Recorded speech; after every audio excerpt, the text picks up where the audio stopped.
My name is Francoise. I would like to tell you a few things about lockdown.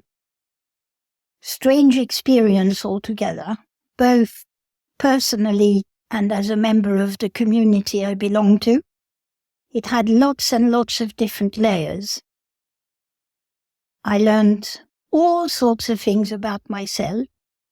I probably was given the opportunity to deal with some sides of my character that are not particularly pleasant, like patience, when you know you're not really going to be able to go and mix with people, so you don't do it and you have to learn not to do it.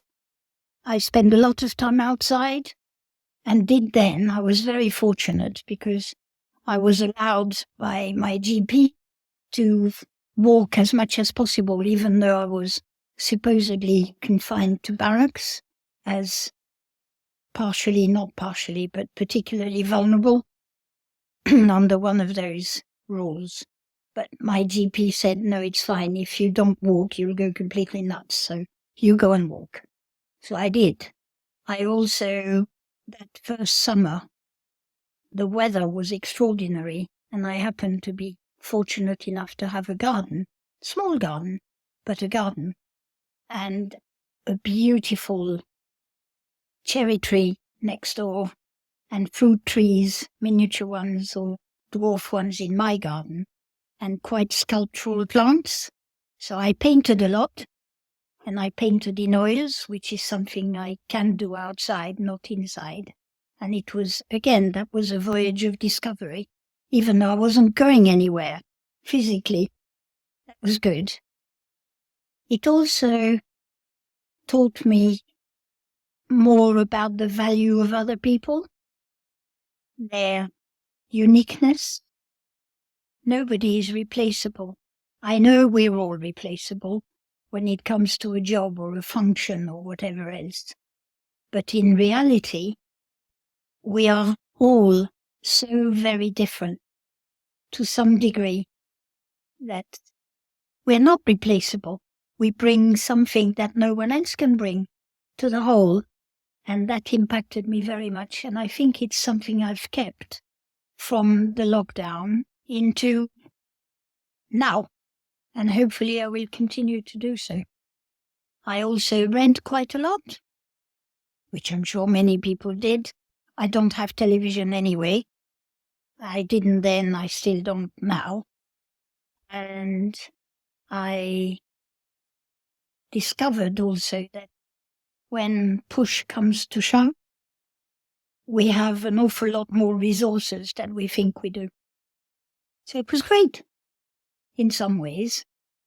Very limiting in other ways, physically at times, because my family lives in France.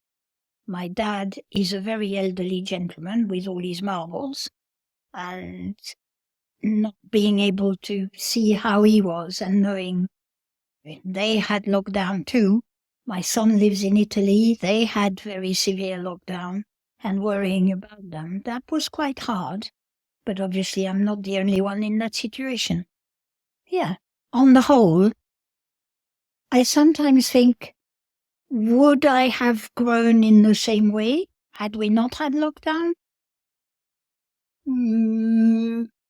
Probably not, because I would have been more able to use external, if you like, stimuli rather than delve into what I could do to do a little better than survive.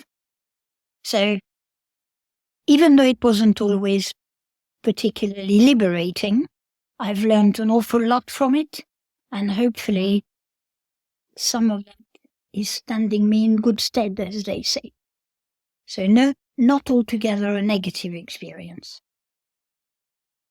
In the community, I continued to be quite active, but instead of being active physically, it ended up being more remotely. So I did a number of things, challenges with sketching and various other things using Zoom or using a platform like Facebook with urban sketches or others, but we all went our separate ways, and then we just put the images on the page. It's a different way of communicating, but you can still communicate. The virtual reality is not something that I'm too fond of, but when there isn't any possibility of meeting people in real life, as it were, then you have to make do. And I did other things. I joined various courses, which were very good for me. And not to try and communicate more with people, but to make something positive out of what could have been a bit of a desert, intellectually and otherwise.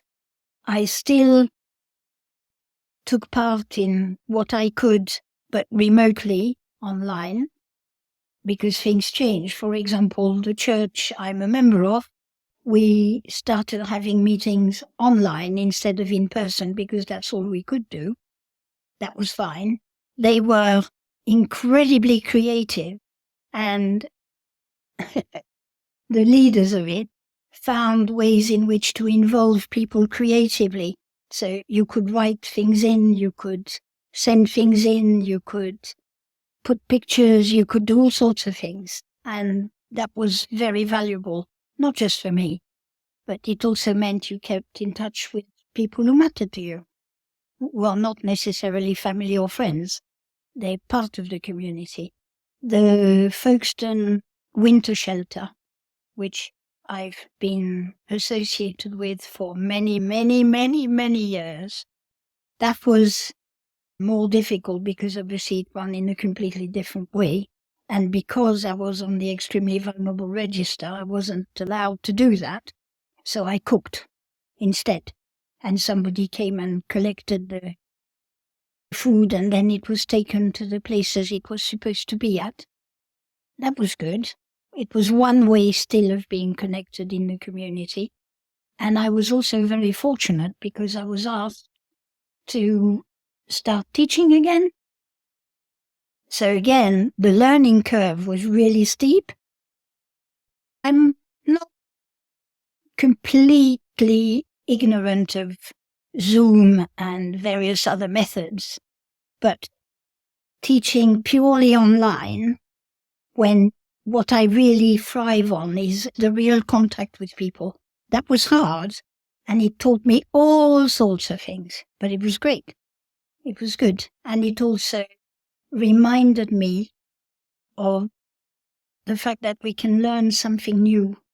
It doesn't matter how old we are, and it doesn't matter what the circumstances are. We can still learn. So I'm very grateful for all of that. I think the community both suffered and gained from lockdown, and of course the continuation and the consequences of lockdown. A lot of people became very isolated, and it's difficult for them, still now, for some of them, to get back into some kind of people surrounding. But on the other hand, it stretched all of us, and I'm sure that it did an awful lot for creativity. Because organizations, not just the church, all sorts of organizations, I had to be very creative in what I was teaching. I've always been a bit unorthodox, so it wasn't alien to me. But using methods that didn't mean really face-to-face, that was a real challenge. It was good. Yeah. So on the whole, pluses, minuses, yeah, on both sides. But I think it allowed me to grow. And hopefully it allowed other people to grow. I have family, my dad, who lives in Paris, and who is an elderly gentleman, a very elderly gentleman. He is now 99 and a half. My son lives in Italy, and obviously I've got a small perspective on how differently, to some degree, lockdown was perceived and dealt with, both in France and in Italy. I think we had it easy, much easier than the Italians or the French did. The rules were much stricter, and the control of the rules being applied, I think, is probably where the biggest difference is. The Italians, for example, had no financial help, nothing. Here we did have some furlough of some sort, not for everybody, but for a number of people. In Italy, there is no money. We forget how difficult it is elsewhere. In France, at one point, and in Italy, we never had this here. You could only go 1 kilometer away from your house, from your residence. 1 kilometer, or the nearest bread shop, supermarket.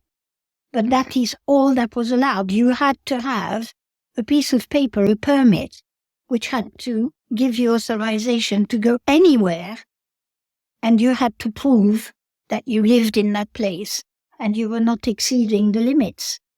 And they took it so much more seriously.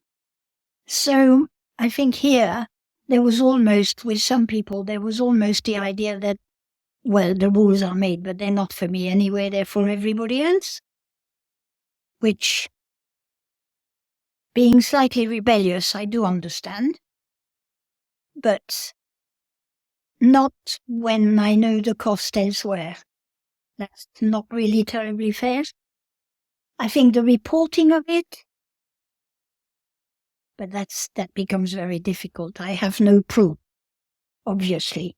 I have no proof that figures have been massaged one way or the other. I have no real proof the various television channels, official channels, reported things with a particular type of bias, but in reality we know they do, because that's what a national television has to do to some degree. There were quite a number of differences. I think also, once the Italians and the French realized that this was a serious thing, it wasn't just something made up somewhere. There was a real danger to people's well-being. They did take it very seriously, perhaps in some ways too seriously. But then I've also got the experience of my son losing 2 of his best friends. They didn't make it out of the hospital. And these were 38 and 40-year-olds. No, not even that then. 36 and 38-year-olds who live in the mountains, or sports people, were incredibly fit. They didn't make it. They died.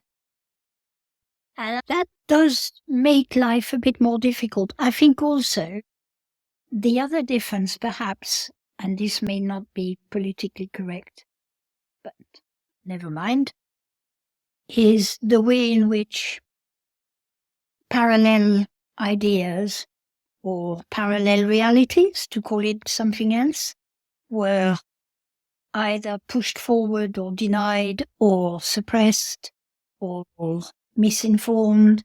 There was a lot of misinformation all around, and that's always it's almost like a test tube to create all sorts of weird and wacky ideas against vaccination, for vaccination. And people taking extreme sides, when most of the time, unfortunately, the answer is in some kind of more moderate solution. Yeah, it's been interesting.